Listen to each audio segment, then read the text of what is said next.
Давайте мяч поиграем. Просто я один, тут, а мне скучно. Окей. А чё? Я не стыкуешь? А чё? Тебя мама ищет. Идея проверить, насколько внимательно дети слушали родителей во время бесед о безопасности, возникла не на пустом месте. У одного из инициаторов мероприятия 2 недели назад потерялся ребенок. Мы в общей группе сбросили клич, побежали искать примерно в каком районе и обнаружили данного ребенка в магазине. И его просто спокойно взяли за руку и увели, посадили в машину и увезли. Поэтому для предотвращения таких ситуаций был сделан сегодня этот эксперимент. Дети сейчас ведутся на все, на планшеты, на телефоны, на любые затеи. Они могут уйти, их спокойно можно и посадить в машину, и завести в подъезд.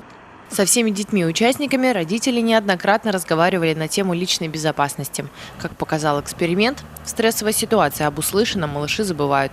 Из 8 ребят 2 дошли с незнакомцем до машины. 1 и вовсе забрался вовнутрь. Идем быстрее, быстрее.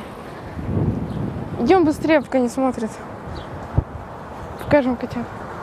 О том, как вести себя с незнакомцами, ребятам рассказывают не только дома, но и в учреждениях образования.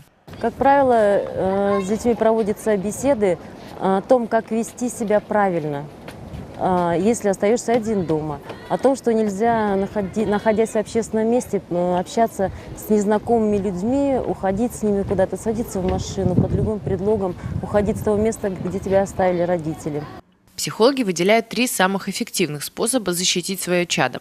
Все близкие ребенка должны знать кодовое слово. И если незнакомый человек, который зовет за собой малыша, пароль назвать не может, значит, за ним идти нельзя.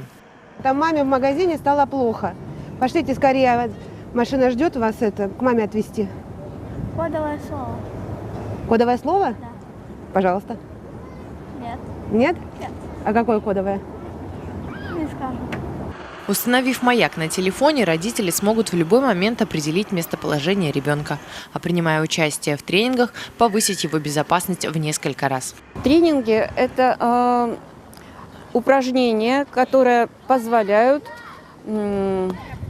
сформироваться поведенческим навыкам. Потому что мы можем очень многое говорить ребенку, мы можем читать лекции, показывать фильмы, но если это не отработано на уровне тела, то все это бесполезно. И вот сегодняшний эксперимент является подтверждением тому.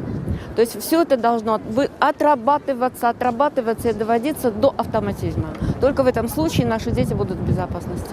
Участие в эксперименте приняли дети в возрасте от 6 до 12 лет. Наталья Топорова, Алексей Серов. Специально для телеканала «Юрган».